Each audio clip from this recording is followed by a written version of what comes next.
வெளிநாட்டில் வசித்து வரும் வைத்தியர் ஒருவர் கண்டி தலத்து ஓயா குருதேனிய பகுதியில் அமைந்துள்ள தனக்கு சொந்தமான வீட்டில் பாரிய கொள்ளை இடம்பெற்றுள்ளதாக தெரிவித்ததை அடுத்து இளைஞன் ஒருவன் கைது செய்யப்பட்ட சம்பவம் பதிவாகியுள்ளது. குறித்த வீட்டின் சுமார் 1 கோடி ரூபாய் பெறுமதியான உபகரணங்களை திருடிய குற்றச்சாட்டில் இளைஞன் கைது செய்யப்பட்டுள்ளார். குறித்த சம்பவம் தொடர்பில் மேலும் தெரிய வருகையில் குறித்த இளைஞன் வைத்தியரின் வீட்டில் காவல் பணியில் ஈடுபட்டு வந்த நிலையில் 28 வயதுடைய இளைஞர் கடந்த ஒரு வருட காலமாக சிறுக பொருட்களை திருடி கட்டுமான நிறுவனம் ஒன்றிற்கு விற்பனை செய்து வந்துள்ளதாக போலீஸ் விசாரணைகளில் தெரிய வந்துள்ளது. குறித்த வைத்தியர் இந்த இளைஞன் மீது மிகுந்த நம்பிக்கை வைத்து பல சந்தர்ப்பங்களில் அவருக்கு பெரும் நிதியுதவிகளை செய்துள்ளார். இவரின் இதய அறுவை சிகிச்சைக்காக 46 லட்சம் ரூபாவையும் நீண்ட காலமாக குழந்தை பேறு இல்லாத அவரது மனைவிக்கு செயற்கை கருத்தரித்தல் சிகிச்சைக்காக 40 லட்சம் ரூபாவையும் வைத்தியரை செலவிட்டுள்ளார். மேலும் தோட்டத்தை பராமரிக்க மாதம் 1 லட்சம் ரூபாய் சம்பளம் வழங்கியதுடன் இளைஞன் வந்து செல்வதற்காக முச்சக்கர வண்டி ஒன்றையும் வாங்கி கொடுத்துள்ளார். தையல் வேலை செய்வதற்காக சந்தேக நபரின் மனைவிக்கு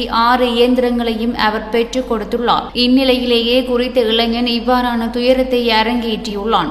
வைத்தியரின் தோழியான நுவரெலியாவைச் சேர்ந்த பெண் ஒருவர் மாதம் ஒருமுறை இந்த 3 மாடி வீட்டையும் 20 ஏக்கர் தோட்டத்தையும் பார்வையிட வருவது வழக்கமாகும்.